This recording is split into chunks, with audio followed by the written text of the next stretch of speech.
Vamos agora dar início ao nosso assunto de funções inorgânicas. Nós já estudamos desde o início, recapitulando o que nós estudamos, nós descobrimos o que era matéria, como se forma, as menores partes que formam essa matéria, onde nós falamos dos átomos que formam ligações químicas, que formam substâncias químicas, e sobre as interações entre essas substâncias, quando nós falamos de uma forma microscópica. Hoje, nós vamos iniciar um assunto onde nós vamos agrupar essas substâncias, principalmente as substâncias inorgânicas, em funções. O que seria isso? É quando nós temos grupos de substâncias que têm propriedades químicas semelhantes. Então, as principais funções inorgânicas são ácidos, bases ou hidróxidos, sais e óxidos. As substâncias químicas podem ser agrupadas de acordo com suas propriedades, como eu já havia falado, o que é comum entre elas. Então, estas propriedades nós vamos chamar de propriedades funcionais, a propriedade daquele grupo de substâncias pertencentes à mesma função. Em função dessas propriedades, podemos agrupar as substâncias em grupos, aos quais chamaremos de funções inorgânicas. Para compreender os conceitos das funções, deveremos distinguir os fenômenos de ionização e dissociação. Vamos lá. Observe essa substância, HCl, conhecida como ácido clorídrico. E a gente coloca na presença da água, H2O. Então, o que vai ocorrer? Ele vai se ionizar, onde seu hidrogênio vai se acoplar à água, formando o cátion e formando o ânion Cl-. Então, vai ocorrer o que nós chamamos de ionização. O que é a ionização? É a quebra da ligação covalente devido à diferença de eletronegatividade entre os átomos ligantes, com a formação de íons. Então, a gente percebe a diferença de eletronegatividade entre o cloro e o hidrogênio, certo? Então, quando for uma ligação covalente, ocorre ionização, ou seja, formam-se íons, cátions e ânions. Então, se a gente for colocar por escrito, numa equação química, nós temos aqui, hidrogênio, símbolo do hidrogênio, ligado ao cloro, reagindo, com a água. O que vai acontecer? Vai quebrar essa ligação covalente, esse hidrogênio vai se unir à água, vai ficar o H3O+, mais Cl-, o ânion cloreto. Então, antes nós tínhamos aqui, fazendo esse diagramazinho, essa representação, água mais HCl, o hidrogênio se acopla, se une aqui à molécula de água, formando o cátion mais o Cl-. Então, nós temos aqui o que seria uma ionização. A ionização ocorre com alguns compostos moleculares, então a gente tem que observar bem essa diferença de eletronegatividade entre eles.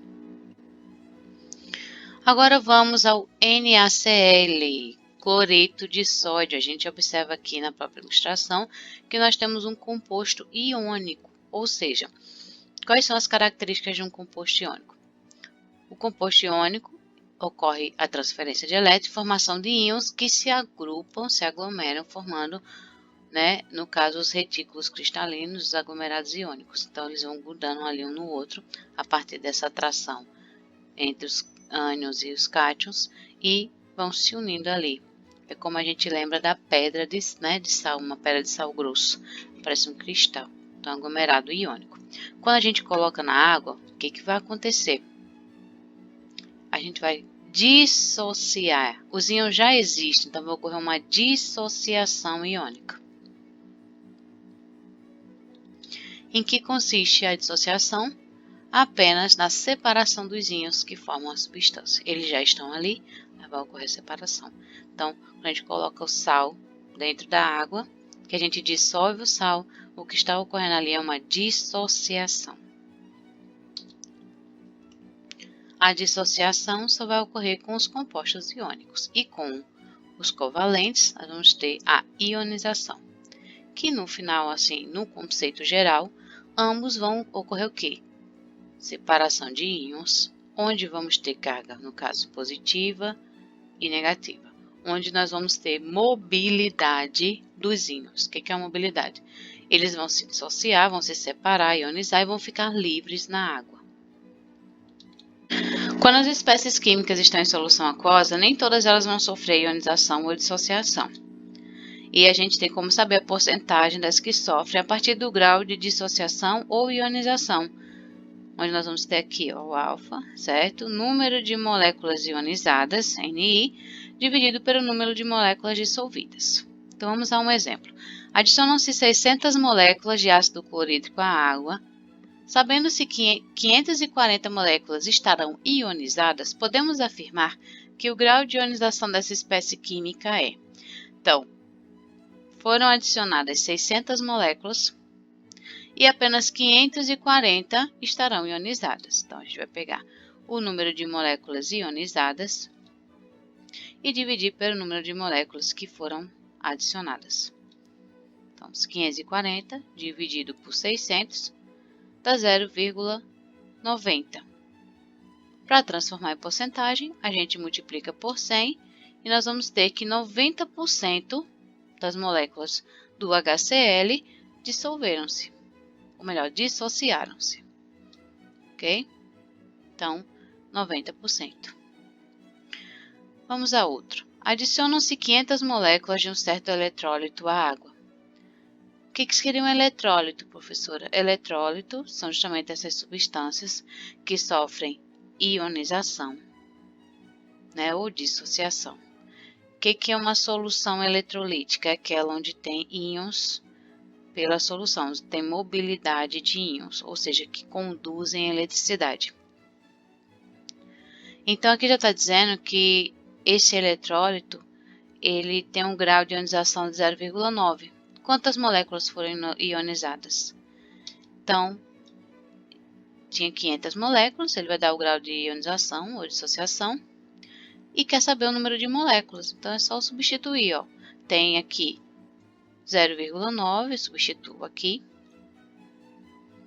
O número de moléculas nós não sabemos, que foram ionizadas. E o número de moléculas que foram adicionadas, nós temos 500.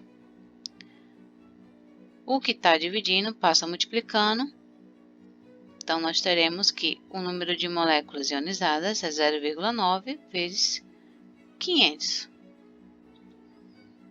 Ni vai ser igual a 450 moléculas que foram ali ionizadas.